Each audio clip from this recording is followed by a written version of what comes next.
Good evening everyone. कैसे हो सब?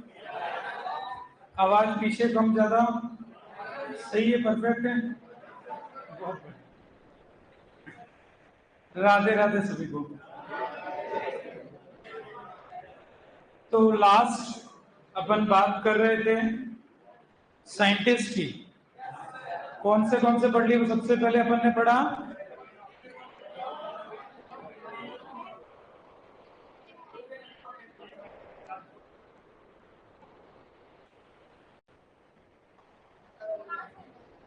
5 हो गए थे। ठीक है, अपन ने सबसे पहला कौन सा लिया था? Linnaeus Leeuwenhoek. Antonie van Leeuwenhoek first microscope, पहला सूक्ष्मदर्शी माइक्रोस्कोप खोज किसने किया था? इन्होंने ही किया था। सबसे पहली जीवित कोशिका की खोज, ठीक है, उसका नाम क्या दिया था? एनिमल फ्यू दिया था। ठीक है, फिर उसके बाद बात है एंटोन डी बारी। उनकी जो बात पढ़ी ली थी अपन ने, उनको एक और अपन ने बोला था कि मॉडर्न माइकोलॉजी, आधुनिक माइकोलॉजी के जनक भी यही हैं। इसके अलावा इन्होंने आलू के पछेती अंगमारी, लेट ब्लाइट ऑफ पोटैटो की डिटेल स्टडी भी इन्होंने की थी। ठीक है, एक और इन्होंने गेहूं में ब्लैक स्टेम रस्ट का जो हिट्रोशियस जो नेचर है, भिन्नाश्रयी रूप की ये कवक दो एक या एक से ज्यादा, मतलब दो या दो से ज्यादा कुल मिला के परपोषी की आवश्यकता पड़ती है, इसको अल्टरनेट होस्ट की भी आवश्यकता पड़ती है। उस नेचर को कहते हैं हिट्रोशियस। अब हम लिखेंगे आगे ओटोशियस और हिट्रोशियस, अपन आगे लिखेंगे ना। तो उसकी खोज भी इन्होंने करी थी। इन्होंने वो शब्द भी दिए थे, बायोट्रॉफ, फैकल्टेटिव पैरासाइट, फैकल्टेटिव सैप्रोफाइट। ठीक है, उसके बाद अगले साइंटिस्ट थे रॉबर्ट हार्डिंग। किसके बाद आ रही है? फॉरेस्ट प्लांट पैथोलॉजी के। ठीक है, फिर ट्रॉपिकल प्लांट पैथोलॉजी के कौन है? एच.एम. वार्ड। ठीक है ना।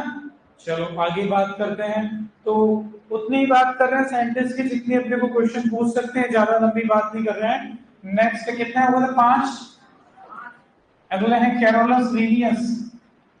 कैरोलस लीनियस,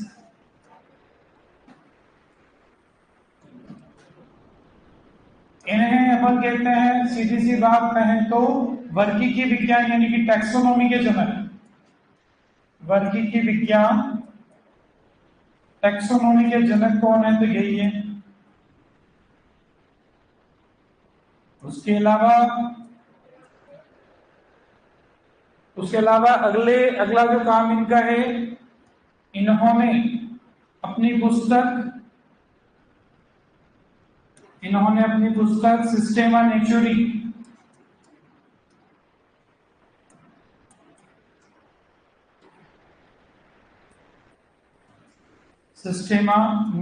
में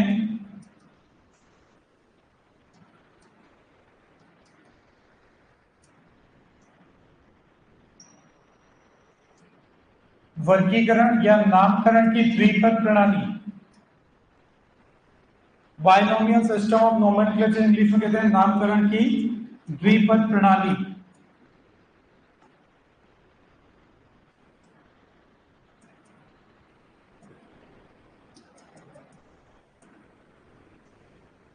दी थी, और इस द्विपद प्रणाली को बोलते हैं बाइनोमियल सिस्टम ऑफ नोमेनक्लेचर।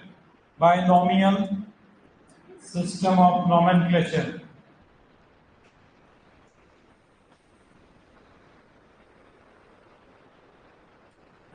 इनकी एक बुक और है जिसका नाम है स्पीसीज प्लांटेरम। Species plantarum. एक बार ये नोट करो, कौन सी बुक किसने लिखी। इन फेमस साइंटिस्ट के लिए क्वेश्चन पूछ लिए जाते हैं कई बार।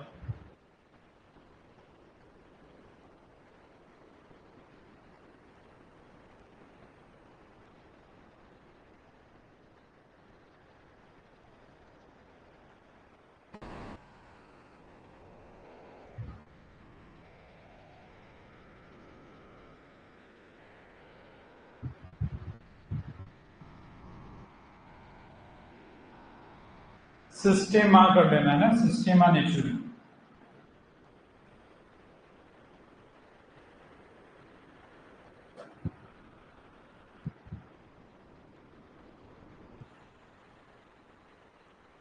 कैरोलस लीनियस का वैसे पूरा नाम है कॉल वॉन लीनी, लेकिन इनको शॉर्ट में कुछ ऐसे ही बोलते हैं, जैसे पिंटू हो तो पिंटिया, तो जैसे बोलते हैं ना वैसे हमारे भी।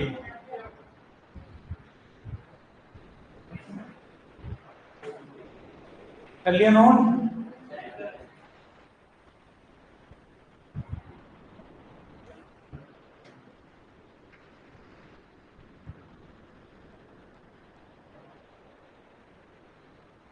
तो दोनों, हाँ,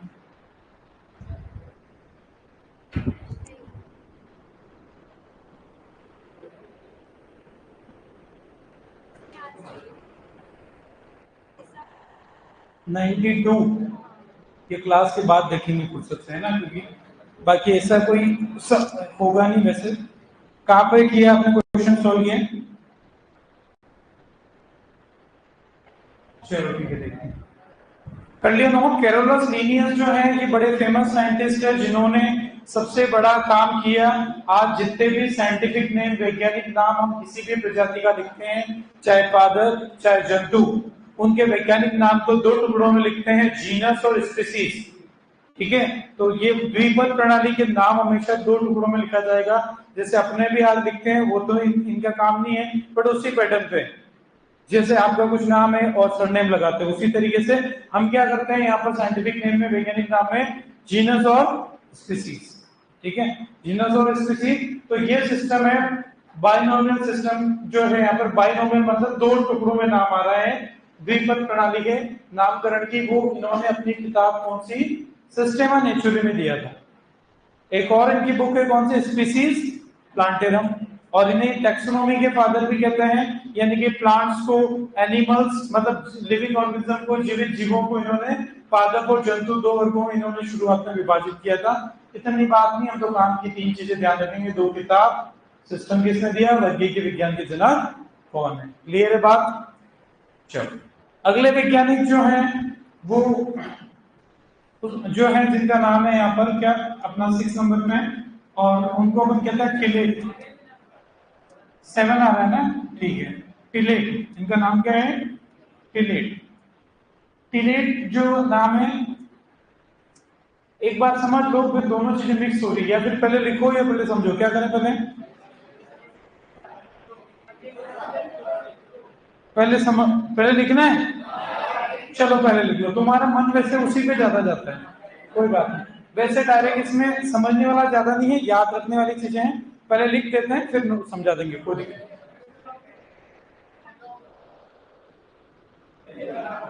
टिलेट है, अब सुनना फिर एक बार। वैसे अभी इन साइंटिस्ट वगैरह मैटर में ऐसा है कि पहले लिखा हुआ हो तो ज्यादा बेटर, इसलिए जो बोलूंगा वो कम से कम लिखा हुआ दिखेगा, इसलिए पहले लिख लो।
आवाज नहीं।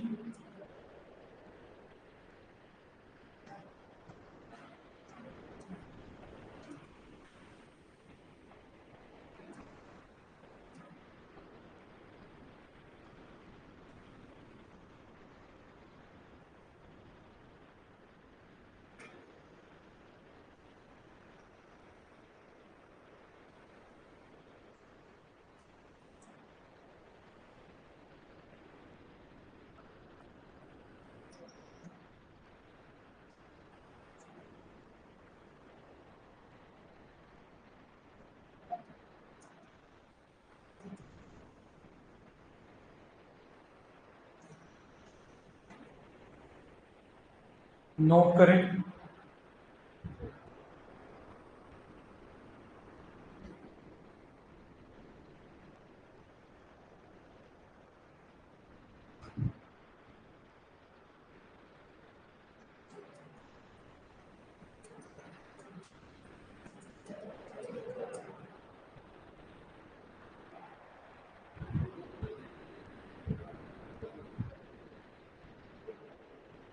जीन को समझा दो, इसमें रेकॉन म्यूटोन ये सब क्या होता है।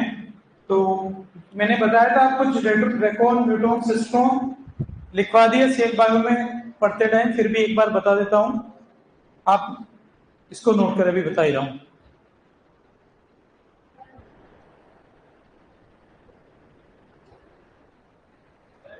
हाँ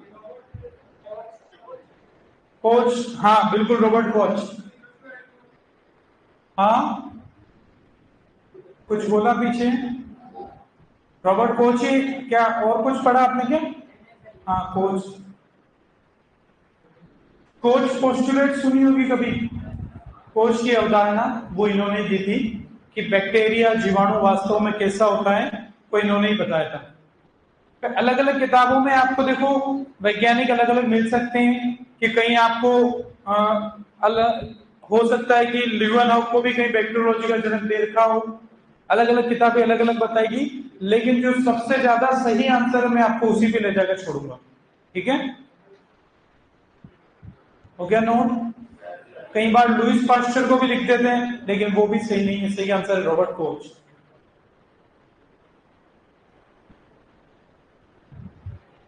तो यहां पर हो गया नोट। देखो ध्यान से, इधर एक साइंटिस्ट है टिलेट, और टिलेट जो है इन्होंने गेहूं में एक रोग है बंट, किसी ने बोला सर करनाल बंट अलग है, ये अलग है, बिल्कुल अलग है। वो निमोशिया इंडिका से होता है करनाल बंट। ठीक है, और ये जो है वो टिलेशिया कैरीज या टिलेशिया ट्रिटिसाई नाम का इसका रोगजनक होगा। गेहूं का बंट, जिसके और भी नाम है, स्टिंकिंग बंट इसी को कहते हैं, बॉल स्मट इसी को कहते हैं, या कवर्ड स्मट, ये सारे एक ही रोग के नाम है गेहूं के अंदर। ठीक है, और यहां पर इन्होंने काम क्या किया था कि इस रोग का अध्ययन करके इन्होंने इस पर एक पेपर प्रकाशित किया था। ठीक है, किसने किया? टिलेट ने। और इन्हीं के नाम पर देखो ये नाम बना टिलेशिया, टिलेशिया। ठीक है, टिलेशिया केरिस, टिलेशिया ट्रिटिसाई। उसके बाद दूसरी बात है प्रिवोस्ट, ये भी अच्छा क्वेश्चन है कि गेहूं के बंट स्मट की जो कवक है टिलेशिया कैरिस, इसका जीवन चक्र, इसका लाइफ साइकिल का स्टडी अध्ययन इन्होंने किया, किसने? प्रिवोस्ट ने। फिर है रॉबर्ट कॉच। रॉबर्ट कॉच जो है, इन्होंने कोच पॉस्टुलेट जो बोलते हैं, कोच की अवधारणा, जिन्होंने बोला कि जैसे मैंने कहा कि भाई सबसे अच्छा स्टूडेंट कौन होगा, ऐसे ऐसे ऐसे ऐसे उसकी खासियत होनी चाहिए, वैसे इन्होंने बोला कि बैक्टीरिया क्या होगा, ऐसी ऐसी खासियत होनी चाहिए, वो इनकी अवधारणाएं थी। वो अपने को नहीं पढ़नी है, लेकिन अपने को ध्यान रहे। उसके अलावा एंथ्रेक्स जो रोग आपने सुना होगा, है ना, एंथ्रेक्स सुना है, तो उसका जो कोर्स का इडियोलॉजी का जो अध्ययन करने वाले वैज्ञानिक भी ये है, बट अपने को इतना ही ध्यान रखे काफी है, वो आपके उधर आ जाएगा कहीं पढ़ने में। वैसे क्लियर है बात, बढ़े आगे। चलो आगे, और दो तीन साइंटिस्ट ले रहे हैं। अगले हैं खजानिस। ये अपन कौन सा नंबर तक पहुंचे? 10 हो गए। Kassanis, very good.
एक सेकंड रुको।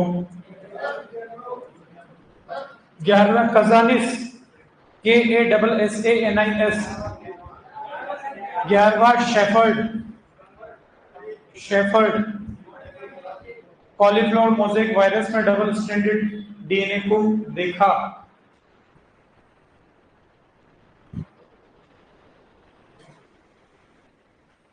किसी ने पूछा था, वैसे पढ़ा दिया, बाकी लोग नोट कर रहे हैं तब तक, कि सर रेकॉन सिस्टोन म्यूटोन क्या होता है। वैसे ये जीन के प्रकार भी कह सकते हो, या ये एक तरीके से जीन की हाइपोथेटिकल यूनिट मानी गई है, इकाइयां मानी गई है, कि जीन में जो जीन जिससे संबंधित वो उस हिसाब से उसकी इकाई कह देते हैं। जो रिकॉम्बिनेशन पुनर्योजन से संबंधित उसे रेकॉन कहते हैं, जो म्यूटेशन उत्परिवर्तन से संबंधित उसे म्यूटोन कहते हैं, और जो ट्रांसक्रिप्शन यानी कि आरएनए नॉर्मल बनाने से संबंधित उसे अपन क्या कहते हैं, सिस्ट्रॉन कहते हैं। क्लियर है बात? सबने कर लिया नोट?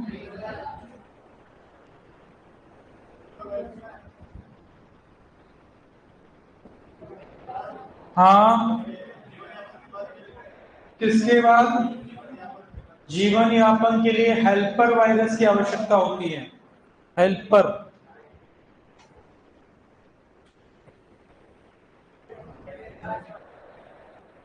कहां पे? लास्ट गुडमैन, जेमिनी वायरस में सिंगल स्ट्रैंडेड डीएनए की खोज की। राइटिंग समझ में नहीं आ रही क्या? पढ़ने में आ रही क्या? क्या बात कर दी, रोज क्या कर रहे हो? दोगे यार, मतलब मेरे को पहचानने से मना कर दिया तुम लोगों ने। इससे खूबसूरत मैं नहीं लिख सकता। ये तो बहुत अच्छी राइटिंग है मेरी, मेरे को भी नहीं लगता कि आ सकती इतनी। कर लिया नोट सबने? ठीक है। किसी ने बोला सर क्या हम कभी क्वेश्चन पूछते हैं ऑनलाइन में, तो क्या नाम आपका लिखे? हरीश सर के नाम से आप क्वेश्चन भेजोगे तो सीधा मेरे पास ही आएगा। ठीक है, कर लिया नोट? कजानिस जो है उन्होंने सैटेलाइट वायरस की खोज की थी, और सैटेलाइट वायरस क्या होता है वो ध्यान रहे। ऐसा वायरस जिसे कोई रोग भी करना है तो उसे एक और वायरस की जरूरत पड़ती है, हेल्पर वायरस। मेन वायरस तो हमारा सैटेलाइट वायरस हो गया, लेकिन उससे जैसे कई बार है ना कि यार कि आपको जाके सूरजपुर पे जाके काम करना है, काम तो मैं कर दूंगा लेकिन साथ में बंदा भेजना पड़ेगा। ठीक है, मैं तो तुम्हारे को बहुत बढ़िया एग्जाम्पल देता पर तुम्हारे लक्षण नहीं है। मैंने सोच रखा था बट मैंने कहा तुम्हारे को नहीं दे सकता।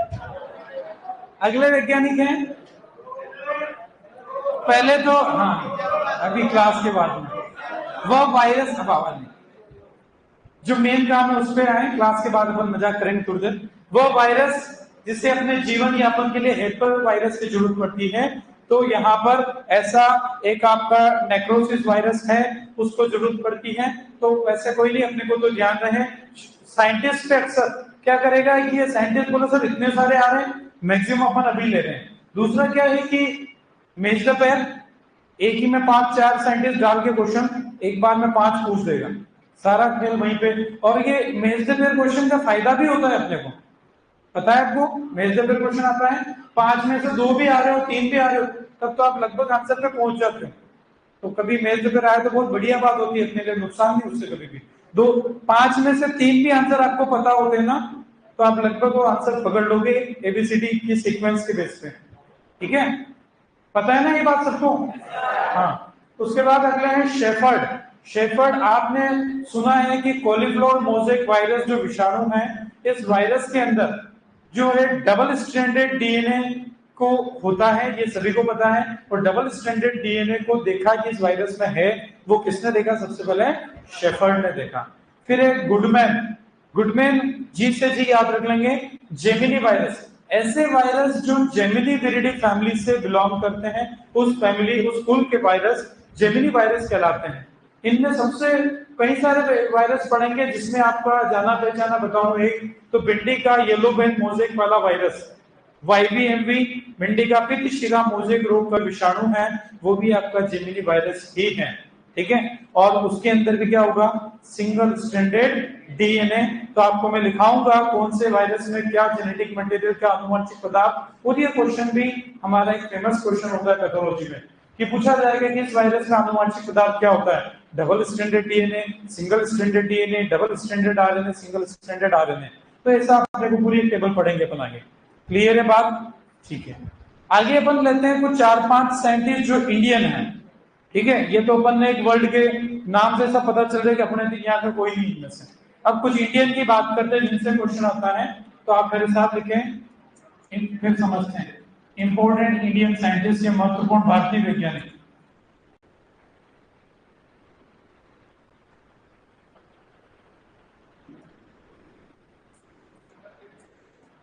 क्या हुआ? हाँ, साथ में लिखो भी समझाएंगे ना। कुछ और पूछा तुमने? जोर से बोला करो, पता ही नहीं चलता है। महत्वपूर्ण भारतीय वैज्ञानिक,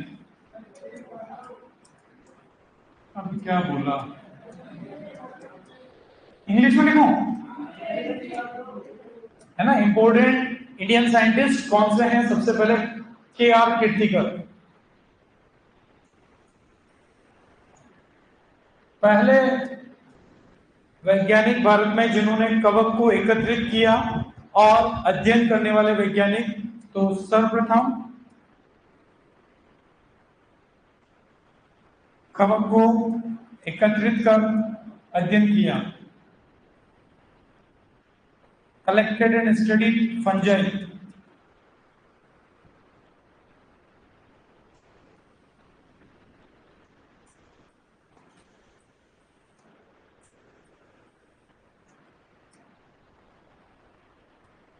दूसरे हैं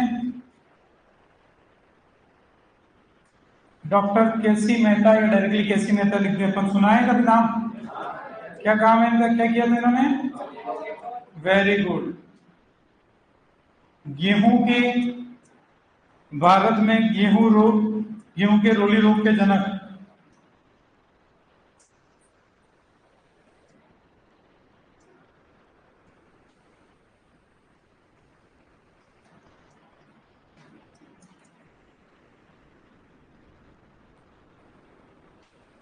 एक है बीबी मूंदकर,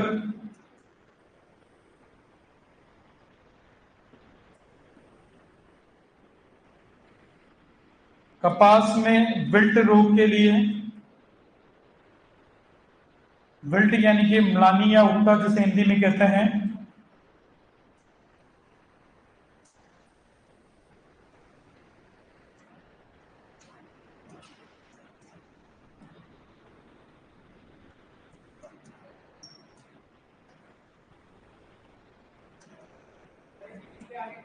मूंदकर।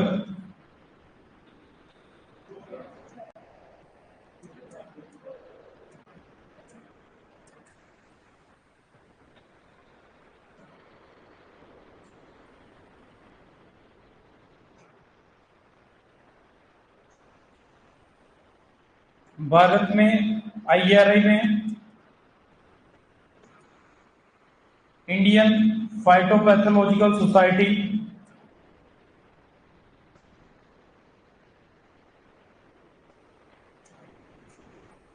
1947 की स्थापना की।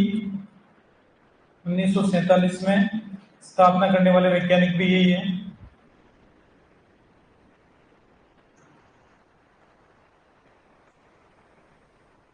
इन्हीं वैज्ञानिक ने,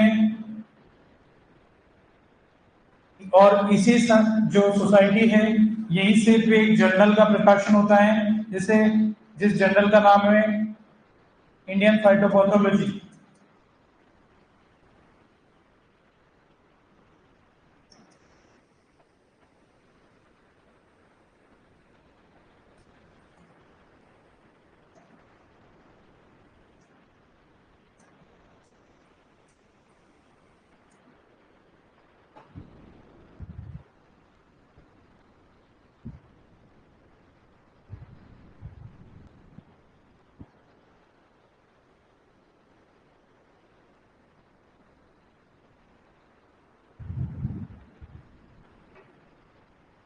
इनकी एक पुस्तक का नाम भी ध्यान रखेंगे, फंजाई एंड प्लांट डिजीजेस। हाँ, बटलर के नाम थोड़ा सा चेंज है, वो है fungi and diseases in plants. किताब का नाम थोड़ा सा चेंज है, दोनों के नाम में थोड़ा, वो है fungi and diseases in plants.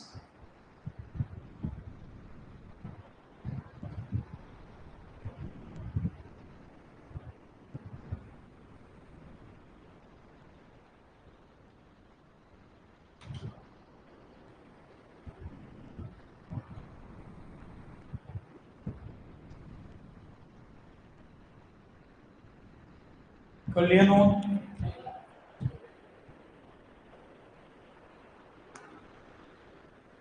Mohan Mehta अलग है, कैसी मेहता अलग है। मोहन मेहता तो आपके केवीके वाले। आपको पता है मोहन सिंह मेहता का काम यहाँ पे विद्या भवन जो उदयपुर में है, सुना हो आपने? तो विद्या भवन बहुत बड़ा संस्थान है जो उदयपुर के आसपास में, वो सब जानते हैं। तो उसको स्थापित करने में उन्हीं का रोल है पूरा, मोहन सिंह मेहता। जो आपके केवीके की स्थापना किसने करी, पढ़ा है कभी? कृषि विज्ञान केंद्र का, तो उन्होंने ही करी है ना। कलियन आउटसुट ने, ये अलग है, ये कैसी मेहता है, वो मोहन सिंह मेहता है। हो गया नोट?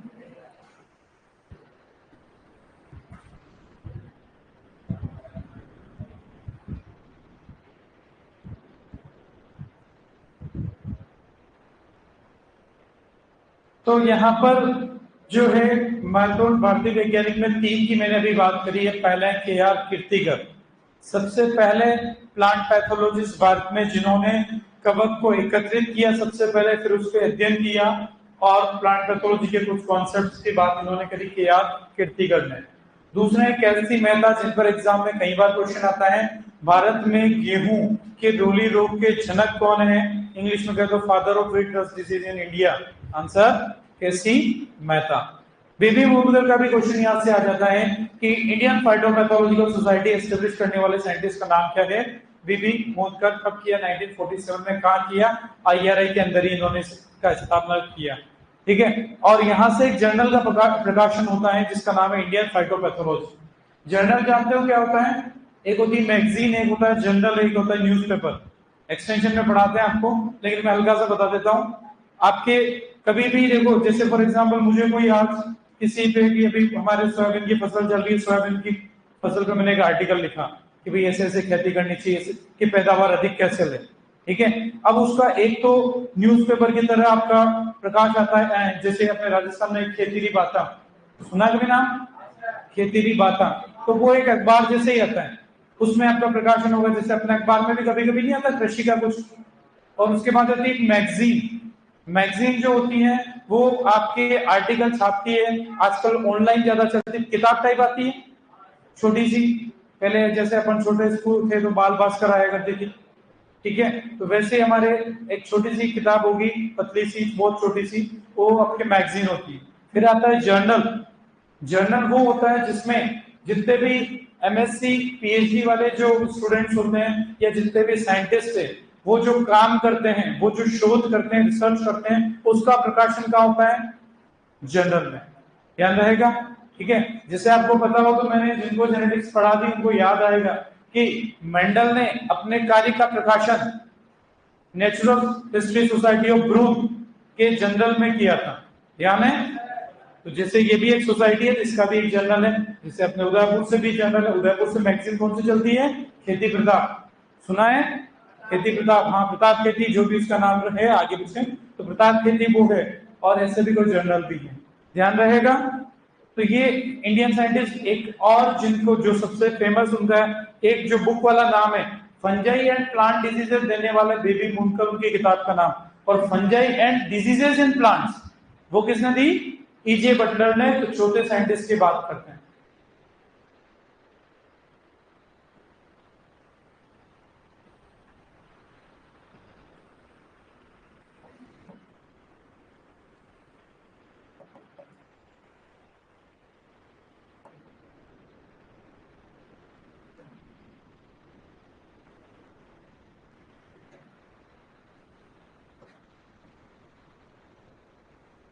बाकी आपको बताया कि भारत में पादप रूप विज्ञान के जनक यही है, भारत में माइकोलॉजी के जनक यही है, ध्यान रहेगा ना। लिख देता हूं एक बार, वैसे पढ़ा है, भारत में पादप रूप विज्ञान एवं माइकोलॉजी के जनक।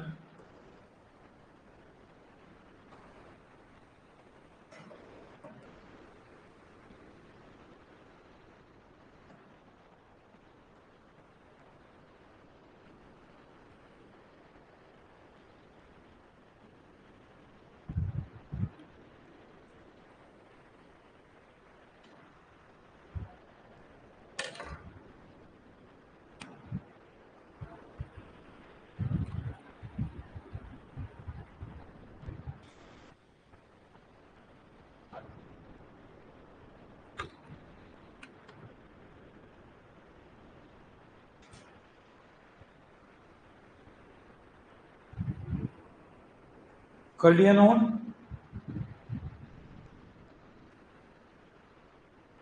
अच्छा, और पतला पेन यूज करो, पढ़ने में दिक्कत आ रही है इससे? थोड़ा और पतला कर देते हैं इसको, मुझे हल्का सा, मैं इसीलिए आप लोगों से फीडबैक लेता रहता हूँ, क्योंकि पढ़ दिखना आपको अच्छे से चाहिए।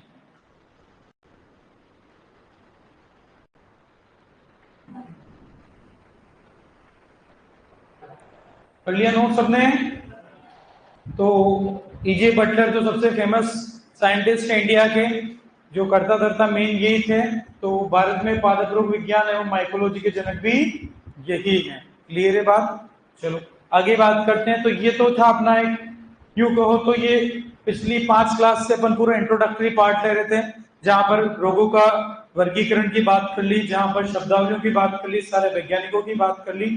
ठीक है, अब अपन एक एक करके जो रोग जनक है उन पे आते हैं। सबसे पहला जो रोग जनक है वो है बैक्टीरिया, जीवाणु। और अब हमें ज्यादा इसलिए टेंशन नहीं है कि क्योंकि हम सेल बायो पढ़ चुके हैं।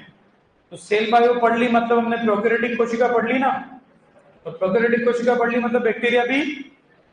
ठीक है, तो वो चीजें अपन अभी यहाँ पर रिलेट कर लेंगे इसको। अभी एक सेकंड आते हैं।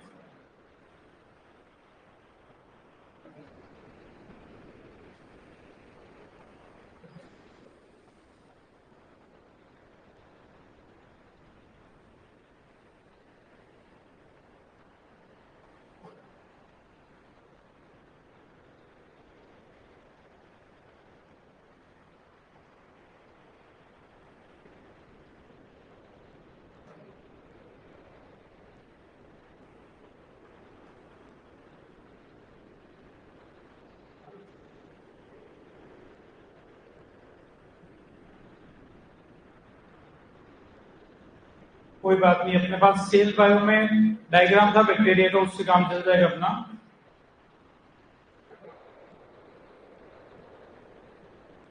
ये अपना क्या है शायद,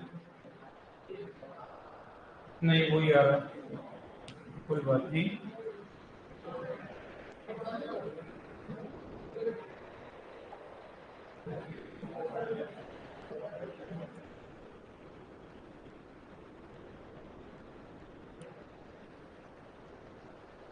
ये डायग्राम अपन ने प्रोकैरियोटिक कोशिका पढ़ा था ना, तो प्रोकैरियोटिक कोशिका का जो डायग्राम पढ़ा था वो किसका है? बैक्टीरिया का ही है। ये पूरा डायग्राम बैक्टीरिया का ही बना हुआ है। अब अपने को बात करना है सबसे पहला रोगजनक बैक्टीरिया या जीवाणु जिसको अपन कहेंगे। तो इसकी लेबलिंग वैसे मैंने आपको बता दी थी, फिर भी एक बार अपन इसको चीजों को, मैंने इनकी डिटेल अब लिखने में आएगी या जो अपने को सारी बात करनी है, तो अपन सबसे पहले समझ लें, याद कर लें, रिवाइज कर लें, फिर अपन आगे लिखने की बात पे आएंगे। बैक्टीरिया जो सबसे पहली बात प्रोकैरियोटिक है, ठीक है, ये तो अपने को क्लियर है। दूसरी बात यूनिसेलुलर है, एक कोशिकीय। प्रोकैरियोटिक है, ये बात क्लियर है। दूसरा कैसा है? एक कोशिकीय, एक कोशिका से ही इसका पूरा शरीर बन गया, दूसरी कोशिका की इसकी जरूरत नहीं पड़ेगी, ये ध्यान रखना है। तीसरी बात अपन ने बात करी है कि इसके अंदर जो कोशिका भित्ति होती है वो किसकी बनी होती है? पेप्टिडोग्लाइकिन या फिर म्यूरिन या म्यूकोपेप्टाइड या न्यूरामिक एसिड, ठीक है, जो कि पॉलीमर है अमीनो शुगर्स का। ये जो मैंने कंपोजिशन बताई पेप्टिडोग्लाइकिन वगैरह, ये किसका बहुलक है, किसका पॉलीमर है? Amino sugar. अमीनो शर्करा का पॉलीमर है, और जो अमीनो शर्करा इसको बनने में काम आती है वो है नाग और नाम। आपने कभी सुना हो नाग और नाम? नाग की फुल फॉर्म होगी एन एसिटाइल ग्लूकोजामाइन भी लिखेंगे, ठीक है। और नाम होगा एन एसिटाइल म्यूरामिक एसिड। तो ये दोनों चीजों पे भी क्वेश्चन आता है कि इसके अंदर कोशिका भित्ति की संरचना में किस प्रकार की अमीनो शुगर पाई जाती है। तो शॉर्ट में याद रखेंगे नाग नाम NAG N acetyl glucosamine N acetyl muramic acid. Clear है बात? उसके अलावा हमें पता है कि इसके अंदर हमारा जो जेनेटिक मटेरियल है वो अपन ने कह दिया प्रोकैरियोटिक, यानी कि इसमें ट्रू न्यूक्लियस प्रेजेंट क्या एब्सेंट? एब्सेंट है। मतलब ट्रू न्यूक्लियस वाली क्या चीजें इसमें नहीं होगी? सबसे पहली बात, इसमें न्यूक्लियर मेम्ब्रेन नहीं होगी, ठीक है। दूसरी बात, अपन ने पढ़ रखा है सारा, बस रिवाइज ही कर पा रहा हूं। न्यूक्लियर मेम्ब्रेन नहीं होगी, न्यूक्लियोलस नहीं होगा, यहाँ पर आपको क्रोमोसोम नहीं बनेंगे। क्यों नहीं बनेंगे? क्योंकि हिस्टोन प्रोटीन एब्सेंट होती है। उसके अलावा इसके अंदर जो जेनेटिक मटेरियल डीएनए दिख रहा है, इसको कैसा है? ये डबल स्ट्रैंडेड है, वृत्ताकार है, ठीक है, स्वतंत्र है, क्योंकि किसी केंद्र झिल्ली से ढका हुआ नहीं, इसलिए क्या कहेंगे? स्वतंत्र भी है। तो डबल स्ट्रैंडेड है, वृत्ताकार है, स्वतंत्र है, और इसको प्रोकैरियोन बोल देते हैं क्योंकि इसका केंद्रक है वो विकसित नहीं है, वास्तविक केंद्रक नहीं है, तो इसको प्रोकैरियोन बोलते हैं। कैरियोन मतलब केंद्रक, प्रो मतलब पुराने टाइप का, प्रोकैरियोटिक नाम उसी से बना है। तो प्रोकैरियोन पुराने टाइप का केंद्रक इसके अंदर, यानी कि जिसमें केंद्रक झिल्ली नहीं होगी, जिसमें केंद्रिका नहीं होगी। और इसका और भी नाम है, प्रोकैरियोन के अलावा इसे न्यूक्लियोइड भी बोलते हैं। क्या बोलते हैं? न्यूक्लियोइड, या इसे एक नाम और बोलते हैं जीनोफोर। क्या बोलते हैं? जीनोफोर। ध्यान है ना? इसके अलावा इसके अंदर राइबोसोम होगा, सभी को पता है, जो कैसा होगा? 70S, जिसकी दोनों इकाइयां कौन कौन सी है? बड़ी कौन सी है? 50S, छोटी कौन सी है? 30S। 30S जो इकाई है उसके अंदर एक होगा 16S rRNA। राइबोसोम में तो rRNA तो होता ही है, राइबोसोम में सबको पता है। तो इसमें एक विशेष प्रकार का आरएनए है 16S rRNA, और वो बैक्टीरिया के क्लासिफिकेशन में काम में आता है। ये बात किसी ने उस टाइम क्लास में बोली भी थी, तो मैंने कहा था आगे आएगा। तो उसके आधार पर ही जीवाणुओं का वर्गीकरण भी किया जाता है, ध्यान रहेगा। उसके अलावा इसमें देखो चीजें जो आ रही है, यहाँ पर कैप्सूल है, ठीक है। तो ये क्या वास्तव में कैप्सूल है क्या? हमने तो बाउंड्री सारी पढ़ ली थी। हमने पढ़ी थी कोशिका झिल्ली जो भी इसके अंदर है, कोशिका भित्ति जो भी इसके अंदर है। तीसरी बाउंड्री कौन सी पढ़ी थी? ग्लाइकोकैलिक्स। कौन सी पढ़ी थी? तो ग्लाइकोकैलिक्स ही कैप्सूल है। कैप्सूल को हिंदी में संपुटिका के नाम से जानते हैं। तो ग्लाइकोकैलिक्स जब पतली होगी, सॉफ्ट होगी, तब उसे स्लाइम परत या श्लेष्मा झिल्ली के नाम से जानते हैं, और जब ये कठोर होगी तब इसे कैप्सूल या संपुटिका के नाम से जानते हैं। तो अलग से कुछ भी नहीं है, ध्यान रहेगा, अभी लिखेंगे अपन। फिर उसके अलावा फ्लैजिला।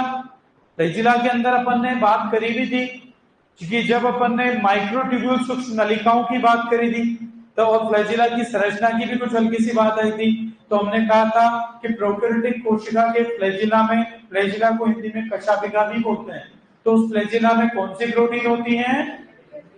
Flagellin protein. कौन सी? और यूकेरियोटिक कोशिका में अगर कहीं फ्लैजिला है तो उसमें ट्यूबुलिन प्रोटीन होती है, ठीक है।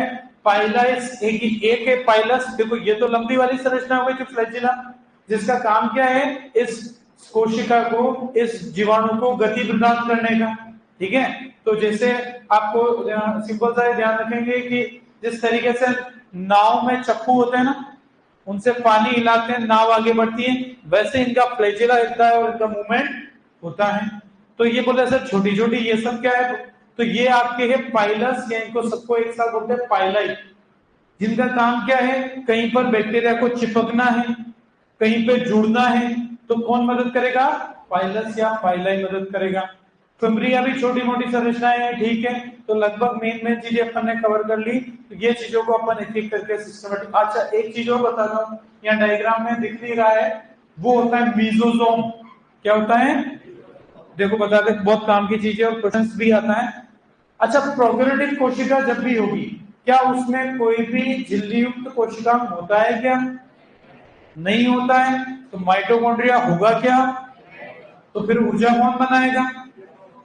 कौन बनाएगा? मीजोजोम। कौन बनाएगा? और मीजोजोम अलग से संरचना नहीं है।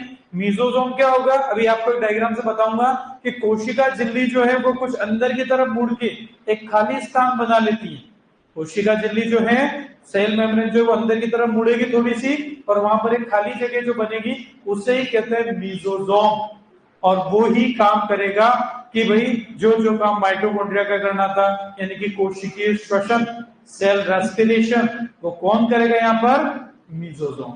ध्यान रहेगा। एक और शब्द यहाँ पर बहुत इंपॉर्टेंट है, वो है प्लाज्मिड। क्या है? प्लाज्मिड। प्लाज्मिड भी आपका इसकी तरह ही, देखो यहाँ पर डायग्राम में अलग से ये पिंक कलर में दिखा रखा है प्लाज्मिड। तो ऐसा एक भी हो सकता है कुछ कोशिकाओं में, एक से अधिक भी हो सकता है जीवाणुओं के अंदर, बैक्टीरिया में। और ये क्या होता है? ये भी डबल स्टैंडर्ड वृत्ताकार आपका डीएनए है, लेकिन इसके भी ऐसा नहीं है कि इससे इसको प्लाज्मिड को अगर हम बाहर निकाल दें तो बैक्टीरिया के जीवन पे कोई ज्यादा विशेष फर्क, एक्स्ट्रा है ये क्या है? मेन तो डीएनए ये रह गया, ये तो एक्स्ट्रा वाला है। तो एक्स्ट्रा वाला है, और ये प्लाज्मिड को निकाल के हम यूज भी करते हैं। आपको पता हो तो बायोटेक्नोलॉजी में vector mediated gene transfer, agrobacterium जो बैक्टीरिया है, जीवाणु है, उसके प्लाज्मिड से हम उपयोग करते हुए जीन ट्रांसफर करके हम काम करते हैं बायोटेक्नोलॉजी में। तो यही वो प्लाज्मिड वहां काम आते हैं। तो बोले सर इसमें क्या है, इसमें फायदा क्या दे रहा है? जब बिना काम के तो कोई चीज होती नहीं है। एंटीबायोटिक रेजिस्टेंस प्रोवाइड करता है बैक्टीरिया को, एंटीबायोटिक के लिए प्रतिरोधकता। क्योंकि जीवाणुओं को जब भी नष्ट करना है, ये किसी से डरते नहीं, ये डरते हैं एक तो सबसे मेन चीज है किससे? एंटीबायोटिक से। एंटीबायोटिक चाहे स्ट्रेप्टोमाइसिन की बात मैंने करी, एस वैक्समैन, सलमान वैक्समैन, जो 1944 में डिस्कवर करी, पढ़ा अपन ने। तो वो एंटीबायोटिक जो थी जीवाणुओं के रोगों के नियंत्रण के लिए इसका उपयोग किया गया था। यानी कि कोई भी जीवाणु जनित रोग है और उसको कंट्रोल करना है, तो आपको कोई दवाई समझ में नहीं आ रही है तो एंटीबायोटिक यानी कि स्ट्रेप्टोमाइसिन सबसे पॉपुलर है, वो स्प्रे खेत में करवा सकते हो। क्लियर है बात? तो ये अपन जो जो चीजें बोले थोड़ी थोड़ी करके लिखते हैं, आप मेरे साथ लिखें, कोई तकलीफ नहीं है, बिल्कुल नया नहीं पढ़ रहे अपन, इसलिए चिंता नहीं। तो हेडिंग डालते हैं जीवाणु, बैक्टीरिया।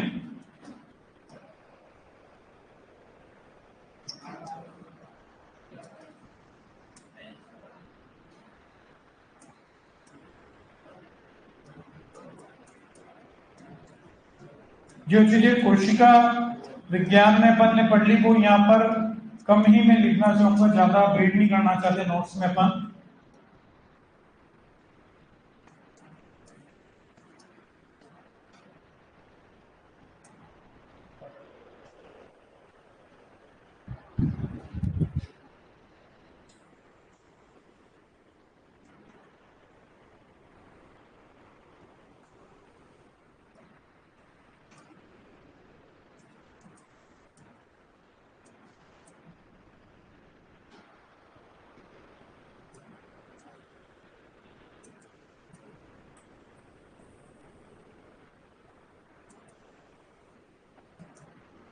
इंग्लिश की राइटिंग ज्यादा खराब है क्या मेरी? अरे यार, मैं फिर इंग्लिश मीडियम में पढ़ा ही क्यों? मेरे को आज अपनी गलती का एहसास हो रहा है।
कितने तुम्हारे अच्छे मित्र हैं, शायरी भी तैयार उनके भेजते हैं कि सर ये वाली पढ़ दो आप तो। मतलब कितना मेरे लिए सोचते हो तुम लोग। मतलब मैं बहुत हवा में पहुंच जाता हूँ आप लोगों की इतना सूद मिलता है, तो उम्मीद नहीं है इतनी। हाँ वो तो कह रहा हूँ कि मेरे को इतना आदत नहीं है। अभी इस क्लास से बाहर कौन पूछेगा मुझे, तुम्हारे बिना कौन पूछेगा मुझे। कर लिया नोट? अच्छा, अपने क्लास में कभी कोई पर मजाक करे तो कोई दिल पे तो नहीं लेता ना, नाराज तो नहीं होता? कभी कभी हमारी इसलिए आदत रखते हैं क्योंकि बीच बीच में बच्चों को लगता है यार क्या पढ़ रहे हैं, मशीन हो जाते हैं। कोई बात। और अमर सिंह कहाँ है, आज दिख नहीं रहा है? हाँ अच्छा, बस एक ही का नाम याद रहता है मुझे। बड़े आगे हो गया नोट सबका? तो बड़ा आसान सा है, प्रोकैरियोटिक है, सभी को पता है, एक कोशिकी है, ये भी ध्यान रखना है क्योंकि मोनेरा किंगडम जो आपके आर एच विटेकर ने जीवित जीवों को वर्गीकृत करने के लिए जो वर्गीकरण दिया था वो 5 जगत वर्गीकरण था। Monera, protista, fungi, Plantae, animalia. और मोनेरा जो है वो पूरा ही प्रोकैरियोटिक है और एक कोशिकी है, और उसी में हमारे आते हैं जीवाणु, बैक्टीरिया। ठीक है, इसके अलावा इसमें और भी चीजें आती हैं। नीलहरित शैवाल सुना है आपने, साइनोबैक्टीरिया जिनको कहते हैं। आपने रिकेट्शिया का नाम कभी सुना होगा। अभी आगे आएगा माइकोप्लाज्मा, वो भी इसी किंगडम में आता है, यानी कि माइकोप्लाज्मा भी प्रोकैरियोटिक होगा, एक कोशिकी होगा। क्लियर है बात? कोशिका भित्ति मैंने बोला कि इसकी ऑप्शन में इनमें से कोई भी चीज हो सकती है, तो ये पेप्टिडोग्लाइकेन, म्यूरिन, म्यूरामिक एसिड या म्यूकोपेप्टाइड इन चीजों से मिलकर बनी होती हैं। अब ये फिर किससे बने हैं? ठीक है, मैंने कहा कि ये कमरा है, दीवारों से मिलकर बना है। दीवार किससे बनी? ईंटों से। वैसे ही हमारी ये कोशिका भित्ति इनसे बनी, और ये किससे बनी? अमीनो शर्करा से। अमीनो शर्करा भी यहाँ पर 2 तरीके की होती हैं, जो ग्लाइकोसिडिक बंध से जुड़ी होती हैं, और वो है नाग और नाम। इनकी फुल फॉर्म भी ध्यान रखेंगे, एन एसिटाइल ग्लूकोजामीन और एन एसिटाइल म्यूरामिक एसिड। शर्करा कैसे पता चला? ग्लूकोज शब्द आया। ठीक है, तो ग्लूकोज यहाँ पे म्यूरामिक भी आपका उसी को बिलोंग करता है, तो जब भी ग्लूको कहीं भी आ जाए तो वो शर्करा को ही दिखाता है। तो ये चीज भी ध्यान रखनी है कि कौन से अमीनो शर्करा द्वारा बैक्टीरिया की कोशिका भित्ति बनी होती है, ध्यान रहेगा। बढ़े आगे। ठीक है, तो अपन आज इतना ही रख रहे हैं। अब शायरी,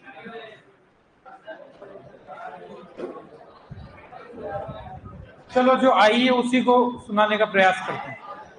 ठीक है, मोटिवेशनल है, आपके साथी बहुत समझदार हैं, ऐसी चीज नहीं भेजते हैं। ठीक है, सामने हो मंजिल तो रास्ते ना मोड़ना, सामने हो मंजिल तो रास्ते ना मोड़ना, जो भी मन में हो सपने तो ना तोड़ना, कदम कदम पर मिलेगी मुश्किलें, आपको बस सितारे चुनने के लिए कभी जमीन ना छोड़ना। ठीक, थैंक यू। पहली बार पढ़ी जैसे मैं तो किताब पढ़ने की तरफ पढ़ना, लेकिन शायद आपको कुछ लगी हो बढ़िया। Thank you.